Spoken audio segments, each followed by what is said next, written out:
Yuri glimpses the Earth for the first time. I see rivers. I'm seeing snow, woods, and clouds over the Earth. Small cumulus clouds and their shadows. It's beautiful. What beauty. 5 minutes after launch, the rocket is now over central Russia, heading northeast towards Siberia. The R-7's core stage, its fuel exhausted, falls away. The engine of the final rocket stage ignites for the last push into orbit. This engine has to fire for 5 solid minutes. There is a real fear that the third stage engine, the last stage that's going to get him into orbit, actually might go wrong, because it's gone wrong in some other rockets in the past. But it looks like it was okay. It did, however, launch him too high, and he ends up in an orbit that's actually significantly higher than the orbit that he was supposed to be in, and that's going to have a massive impact about where he lands, because he's going to land a long way off course as a result. But he doesn't know that yet, and at that point the people on the ground don't know that either, because their computers are nothing like fast enough. This is primitive stuff with really primitive computers. So he arrives, he gets to orbit, he separates from the last stage rocket. He's now in his little sphere with a little sort of retro rocket pack attached to it. He's sitting in a ball, basically a padded ball. Hurtling through space, hundreds of kilometers above the Earth, Yuri Gagarin is witness to a spectacle that no human in history before him has ever experienced. Beautiful. The feeling of weightlessness is interesting. Everything's floating. The surface of the Earth is visible through a porthole. The sky is black, and around the edge of the Earth, around the edge of the horizon, such a beautiful blue halo darkens further from the Earth. A very beautiful halo. I see huge numbers of stars through the bazaar. To right. It's going. Thanks. At 9:37 a.m. Moscow time, the Vostok capsule is now hurtling over the North Pacific Ocean, and as he nears Hawaii, the sun sets and Gagarin crosses swiftly into night. As his craft nears the tip of South America, Moscow triumphantly announces its latest, greatest victory in the space race to the world. Today, the 12th of April, 1961, the first cosmic spaceship named Vostok, with a man on board, was orbited round the Earth from the Soviet Union. He is Airman Major Yuri Gagarin. Until this moment, Gagarin's identity has been a closely guarded secret. But suddenly, the whole world knows his name. Now and forever. Two-way communication has been established with the space flyer Major Yuri Gagarin.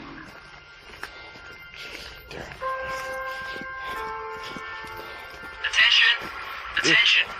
I've emerged from the shadow of the Earth.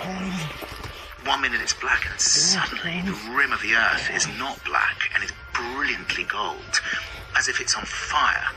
Through the right porthole, the bazaar, I can see the sun rise. This incredible sun comes up over the horizon, You know my name? The whole world starts to light up ahead of him. Now through the bazaar I can see the Earth. I'm flying over the sea. The direction of movement over the sea is easy to determine. Gagarin is now racing over the South Atlantic at 25,000 kilometers per hour, heading towards Africa.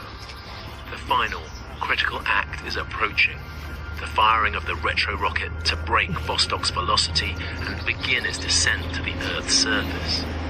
The automation seems to be working. Can we bring our bags to yesterday, The Dad? engine is facing the direct rocket, roars into life for 40 seconds. But within moments of shutdown, there's a problem. The two sections of his spacecraft, the bit with the engine in it and the sphere which he's strapped inside, are supposed to separate. And then he continues on down as a sphere through the atmosphere. But in this case, they don't separate. Space historian Slava Gerovich. These two sections of the spacecraft were connected with various electric cables. And at descent, these cables were supposed to disconnect and these two modules separate. I waited for the separation of the descent module from the instrument section. I knew it was scheduled 10 to 12 seconds after the retro rocket shut off, but it felt like more time had passed.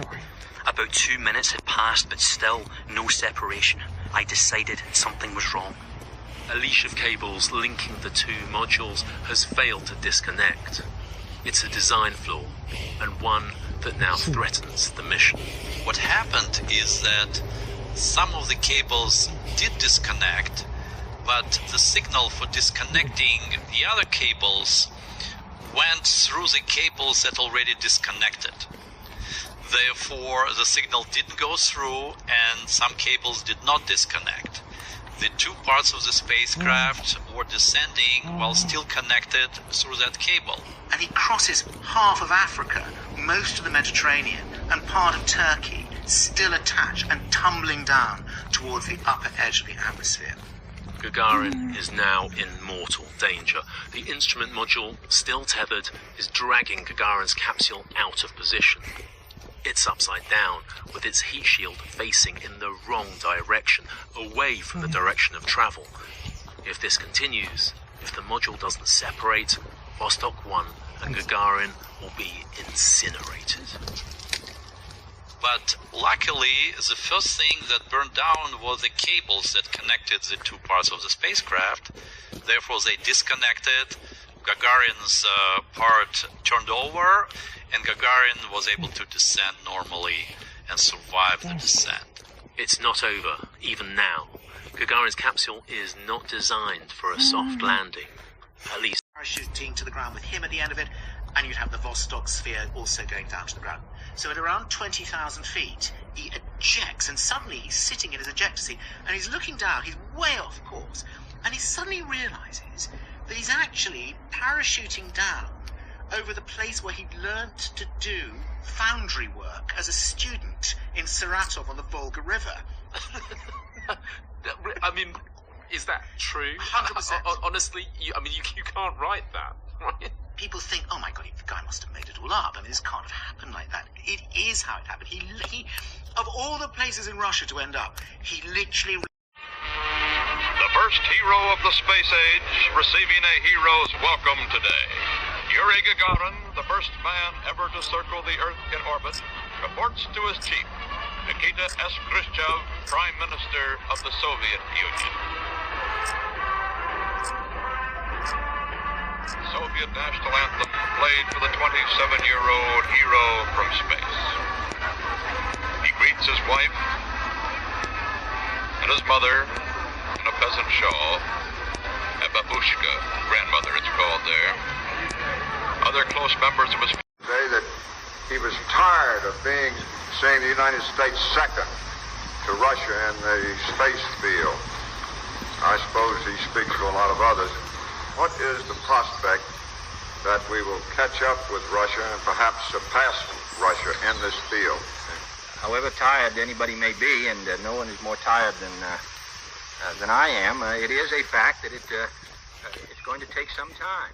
A weary President Kennedy and his administration scrabble for a way to close the gulf opening up between the United States and the Soviet Union. When it comes to missions orbiting the Earth, the Russians dominate entirely. The Americans cannot level the playing field, and so they are forced to shoot for something else. I believe that this nation should commit itself to achieving the goal, before this decade is out, of landing a man on the moon and returning him safely to the Earth. No single space project in this period will be more impressive to mankind or more important for the long-range exploration of space, and none will be so difficult or expensive to accomplish. As Kennedy rallied his nation to the challenge of landing on the moon, the newest hero of the Soviet Union was being paraded proudly around the world. Space historians Tom Ellis and Andrew Jenks. He is a living embodiment of the promise of communism. When he is standing next to his parents a couple of days after his flight in Red Square, we see this incredible image of where the Soviet Union was and where it's going. The parents are there in their very humble rural clothes, and Gagarin is there in his beautiful Air Force uniform. He looks splendid, he looks confident, he's got this amazing smile, he's very charismatic. This is essentially the Soviet Union saying, like, look what we've done in 40 years. We've gone from essentially the medieval period to the space age. Here we shift from Gagarin, the cosmonaut, to Gagarin, the international celebrity. In some ways, Gagarin is the first kind of modern Soviet celebrity. Gagarin, after his flight, took sort of the world tour. And the more Gagarin traveled around the world, the more apparent it became that this guy had a real charisma and skill that could spill over from the world of cosmonautics and into the world of Cold War politics. And he created the 10 hours GMT with me, Nick Miles. The president of Belarus attacks his critics. Let's go to board. Our ill wishers at home and abroad have changed their methods of attacking the state. This is a hybrid modern war. Fit? It turns out you don't need to go running. Running a hot bath could be just as effective. All on the newsroom. BBC News. Hello, this is Jerry Smith. The former South African President Jacob Zuma has pleaded not guilty to numerous charges of corruption and fraud in connection with an arms deal in the 1990s. Hundreds of his supporters gathered outside the Pietermaritzburg High Court. Is that what everybody else wears ordinary clothes? The charges relate to events more than 2 decades old, in the early days of South African democracy being done. The president of Belarus, Alexander Lukashenko, has defended the forced diversion of a Ryanair plane to Minsk in his first comments since the incident on Sunday. An opposition journalist and his girlfriend, who were on the flight, were arrested. From Minsk, Sarah Rainsford reports. This speech was a robust defence by Alexander Lukashenko of his own actions and a fierce attack. Solution to the conflict. A severe cyclone has hit the east coast of India. Cyclone Yas made landfall over Odisha, bringing torrential rain and winds of up to 140 kilometers an hour. Here's Electronic Smith. Cyclone Yas made landfall over Odisha, pounding low-lying areas there and along the Bengal coast. Over 1.5 million people have been evacuated. The footage showed those left behind wading through rising water. Huge waves appeared to sweep much of one village away. West Bengal's chief minister said 20,000 mud houses and temporary shelters had already been damaged. A record number of national disaster response teams are in place with support from the Army and Navy. The coronavirus has complicated preparations, with many districts on high alert for the cyclone in India's COVID red zone. The former chief aide to the British Prime Minister has said the government fell disastrously short of what the public should expect in its handling of the coronavirus pandemic. At the start of his evidence to MPs about the crisis, Dominic Cummings said, "We failed when the public needed us most." The government said its priority throughout the pandemic had always been to save lives. Taiwan's President Tsai Ing-wen has accused China of blocking the island's attempts to buy the Pfizer-BioNTech coronavirus vaccine. She said Taiwan was close to completing a contract with the manufacturer before Beijing stepped in to stop the deal. It seems China would let Taiwan have the vaccine, but only if supplies are produced by a Chinese company. BBC News. Hello. May mark a turning point in the country. That in a moment. But first, our correspondent Nomson Maseko is in court, or was at court at least. It's a very complicated case, but what are the bare bones of the case? Well, the former president is on trial on charges of racketeering, 2 counts of corruption and 12 counts of fraud, 9 of which are for allegedly making false income tax returns. And this is in relation to an arms deal which took place in the 1990s when the former president was still the provincial minister of economic development in his home province of KwaZulu-Natal. So there have been delays over the years. The first charges were brought against Mr. Zuma back in 2005. So you can imagine since 2005 until today, he has actually, for the first time, pleaded not guilty to the charges. Believes that the prosecutor, the lead prosecutor, Advocate Billy Downer, will not be fair to him and even going as far as accusing him of prosecutorial bias and political interference. So the former president wants the lead prosecutor to recuse himself. And if interesting to point out the fact that the people who are here supporting him, some of whom are leaders of the ANC, are themselves facing corruption allegations. Those are charges that they also deny.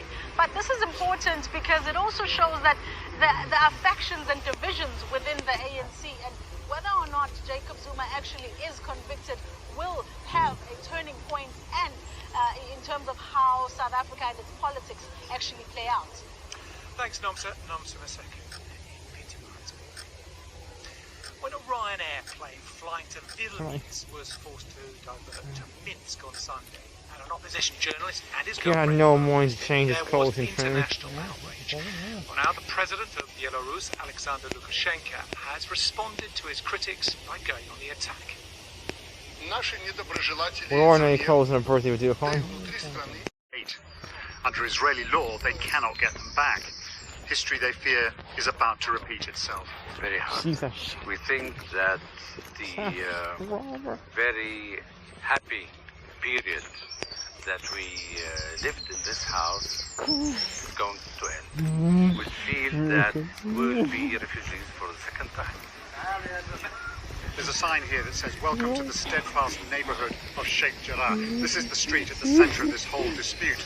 Down here on another wall are the names of 28 extended families who are all threatened with eviction. Just across the road, down a little way, is a house that was taken over by Jewish settlers a little over 10 years ago. It's adorned with the Israeli flag, the Star of David, and a lot of security cameras.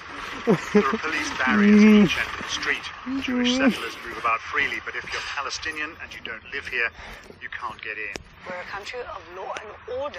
Israeli officials like Fleur Hassan Nahum, one of Jerusalem's deputy mayors, say the law favors the settlers. Jews owned land here before Israel came into being, she says. They're just claiming it back. Families are going to be evicted for non-payment of rent for protected tenancy that the Israeli courts, I think quite rightly, gave them at the time. Tempers flared in Was that your Sheikh first Jarrah payment in 1980, Dad? decades in the making exploded into violence. At the nearby Al-Aqsa Mosque, there was more trouble. Jerusalem, it seemed, was on 40 years ago, fire. you got paid 40 years ago. Hamas joined in, firing rockets straight at the city. We, they declared, are here to defend you. When the fighting ended, Palestinians in Jerusalem celebrated what some saw as a victory for Hamas. But does it really do anything to change reality on the ground?